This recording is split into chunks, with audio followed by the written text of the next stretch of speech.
Alors beaucoup d'entre vous se sont peut-être demandé ce qu'ils faisaient dans la scène où ils avaient l'air de flinguer le sol. Voilà, ils montent à deux sur une espèce d'engin vertical, et ils ont l'air de balancer une bastos dans le sol. Et bien en fait, ce qu'ils sont en train de faire, ça s'appelle de la sismique réflexion. C'est très très utilisé, notamment pour cartographier les fonds marins et pour faire la géologie des fonds marins. La sismique réflexion, du moins telle que je sais qu'elle est pratiquée, c'est en gros, il y a un bateau qui est dans une région dont on veut savoir la géologie. Donc le bateau, le problème c'est qu'il y a effectivement de l'eau entre la géologie et votre bateau, donc vous pouvez pas accéder directement à la géologie. Et ce qu'on fait, c'est qu'on n'envoie pas des plongeurs, on envoie des bombes.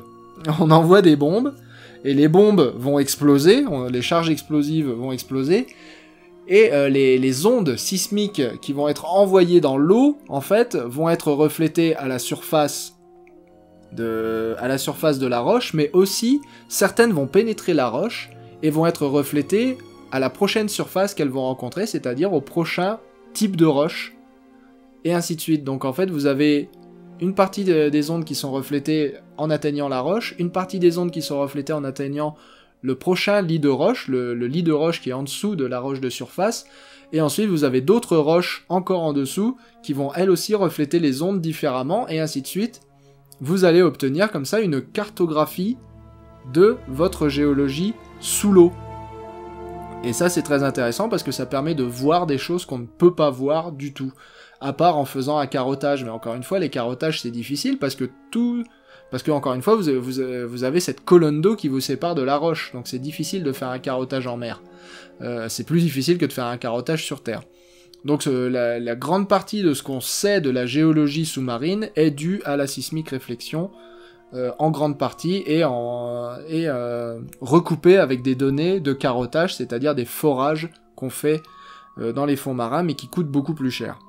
Donc, et là, ce qu'ils ont l'air de faire, c'est qu'ils ont l'air de pratiquer un genre de sismique réflexion, mais avec un fusil. Donc en fait, ils prennent un fusil, ils l'ont monté sur un genre d'échafaudage vertical, ils tirent dans le sol, et donc les ondes sismiques se répercutent dans un fossile de Vélociraptor qui s'affiche à l'image sur l'écran qu'on voit ensuite. Je suis perplexe.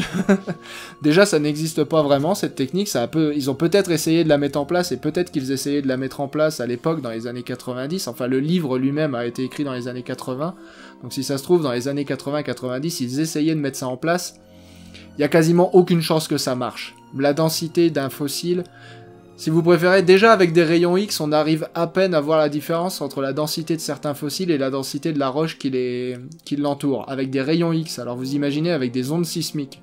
Les ondes sismiques, elles passent au travers du fossile comme dans du beurre. Donc on verrait rien.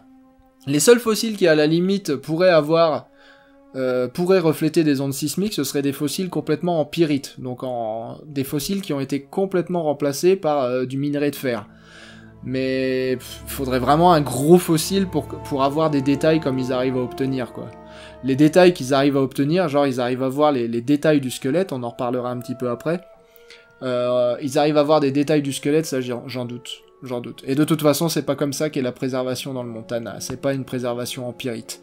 Donc c'est probablement une technique inspirée de la sismique réflexion, et probablement ça a dû faire plaisir à Jack Horner de voir ça marcher dans un film, à défaut de le voir marcher dans la réalité. Mais non, la sismique réflexion, je ne pense pas que ça puisse marcher pour trouver des fossiles. Donc non, si ça continue, dans quelques années, on aura toujours besoin de fouiller.